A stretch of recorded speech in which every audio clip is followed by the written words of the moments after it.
বন্ধু এটা দেখছেন পুরনো বডি, তাই এই জায়গা দিয়ে এই বডিটা ফেটে গেছে, যার জন্য এই বডিটা আমাদের বাদ দিয়ে দিতে হবে।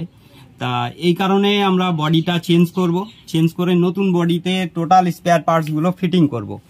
তা বিষয় হচ্ছে নতুন বডি ফিটিং করলে পারে যে সমস্ত সমস্যা আসে তার মধ্যে দেখবেন যে সবচেয়ে বেশি সমস্যা আসে হয় স্টার্টিং প্রবলেম, আর না হলে পারে আপনার স্ট্রোকের সাউন্ডটা বেশি আসে, আর তৃতীয়ত অনেক সময় দেখা যায় বডিটা তাড়াতাড়ি ফেটে যায়।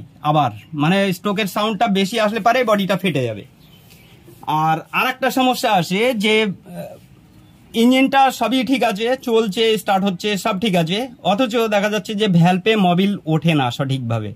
এটা কিন্তু মেন প্রবলেম থাকে যে ভ্যালভে সঠিকভাবে মোবিল না উঠলে পারে তাহলে কি হয়, স্টার্টিং প্রবলেম চলে আসে আর তাড়াতাড়ি ভ্যালভ নষ্ট হয়ে যায়। তা যাই হোক, মোটামুটি তাহলে আমরা এই ইঞ্জিনের মোবিল ওঠার যে সিস্টেম সেই সিস্টেম সম্বন্ধে একটু জানি। তাহলে দেখুন, এর কিন্তু মোবিল পাম্প নেই। এই মোবিল পাম্প একটা জায়গায় আছে যেটাকে মোবিল ক্যাচার বলা হয়। ক্র্যাঙ্ক বিয়ারিং 6210 যে বিয়ারিং আছে, বিয়ারিং এর নিচেই ক্যাচার মোবিল ক্যাচারটা থাকে, তারপরে বিয়ারিং সেটিং হয়, তারপরে হচ্ছে পেনিয়াম সেটিং হয়। তাই এই ক্যাচারের মধ্যে দিয়ে ছিদ্র থাকে, সেই ছিদ্রর মধ্যে দিয়ে মোবিলটাকে ধরে মানে ক্যাচ করে মোবিলের এই ক্র্যাঙ্কের যে ছিদ্র আছে সেই ছিদ্রের মধ্যে পুশ করে। এটাই হচ্ছে সিস্টেম মোবিল পাম্প যারে বলা হয় এটা এই ইঞ্জিনের। তা এছাড়া আদার্স আর কোনো মোবিল পাম্প নেই। আর একটা লাইন আছে যেটা হেডের মধ্যে মোবিল দেওয়ার, এই যে ট্যাপিড দুটো দেখছেন, এই ট্যাপিডের যে কাটিং গ্রুপগুলো আছে এই গ্রুপের মধ্যে মোবিলটা ধরে আপনার পুশ পাইপের ভিতর দিয়ে ট্যাপিড কভারের মধ্যে মোবিলটাকে প্রবেশ করাই। তা যেহেতু এই জায়গাটাই থাকে, এই ট্যাপিডটা ক্যামের উপরে লেগে ও আপ ডাউন করা শুরু করে, এখানে প্লে করে। তা প্লে করার সময় এই গ্রুপগুলোর মধ্যে দিয়ে মোবিলটা ধরে পুশ পাইপের ভিতরে আর কি প্রবেশ করাই। তা যেহেতু এই জায়গাটাই থাকে এই ট্যাপিড দুটো, আর নিচের দিকে কিন্তু ছিদ্র থাকবে, দুদিকে দুটো ছিদ্র থাকবে।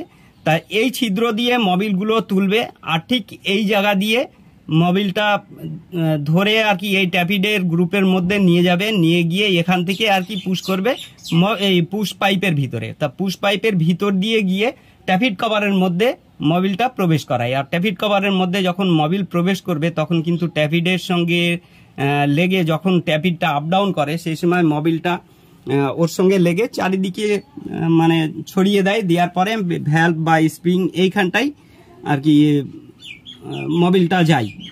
তা বেশিরভাগ ইঞ্জিনেই দেখা যায় যে ভ্যালভ বা স্প্রিংগুলো সব শুকনো থাকে। তা যেহেতু এই জায়গায় শুকনো থাকে হেডটা তাড়াতাড়ি নষ্ট হয়ে যায়, এই কারণে কিন্তু বারবার আপনার স্টার্টিংয়ে প্রবলেম আর হেডের কাজ করা লাগে। তা যাই হোক, এই জায়গাটায় আমরা দেখব যে এর কারণগুলো কি। এবার সঠিকভাবে আপনি যদি মোবিলটা না তুলতে পারে সেই সময় দেখা যাচ্ছে যে মোবিলটা হেডে উঠবে না। তা এর কারণ হচ্ছে দেখুন, বেস প্লেটে একটা ছিদ্র থাকে, স্প্রিং যেখানটায় ফিটিং হয় তার ঠিক নিচে দিয়ে এয়ার ক্লিনারের ভিতর দিয়ে দেখবেন যে একটা সরু ছিদ্র থাকে। তাই এই ছিদ্রটা অনেক সময় বন্ধ হয়ে যায়, বন্ধ হওয়ার পরে এখান দিয়ে বাতাস চলাচল করতে পারে না, এর জন্য সমস্যা হয়। এইখানটা দিয়ে একটা কারণ আছে, কিন্তু এই ছিদ্রটা তৈরি করার একটা কারণ হচ্ছে এই এয়ার ক্লিনারের ভিতরে যখন একটা প্রেসার থাকে, তা হেডের মধ্যে যে বাতাসটা টানবে সেই সময় দেখা যাচ্ছে যে এয়ার ক্লিনারে একটা বাধা প্রাপ্ত হয় ফিল্টারে, আর সেই ফিল্টারে যেটুকু বাধা পাবে সেইটুকু বডির ভিতর থেকে যাতে বাতাসটা নিতে পারে সেই ব্যবস্থাটা তৈরি করা।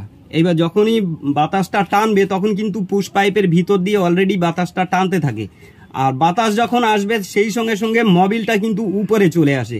এই একটা প্রসেস গেল। আর দ্বিতীয়ত আর একটা প্রসেস হচ্ছে যেটা হচ্ছে মোবিল ক্যাপ, যেটা দিয়ে আপনার হচ্ছে বাতাসটা বাইরের দিকে বেরোয়, ইঞ্জিন বডির যে বাতাস, গরম বাতাস, সেই বাতাসটা বাইরে বেরোয়। তা এই ক্যাপের মধ্যে যে একটা ভ্যালভ থাকে, এই ভ্যালভ যদি সঠিকভাবে না কাজ করে তখন কিন্তু এই জায়গা দিয়ে মোবিলটা ঠিকঠাক যেতে পারে না।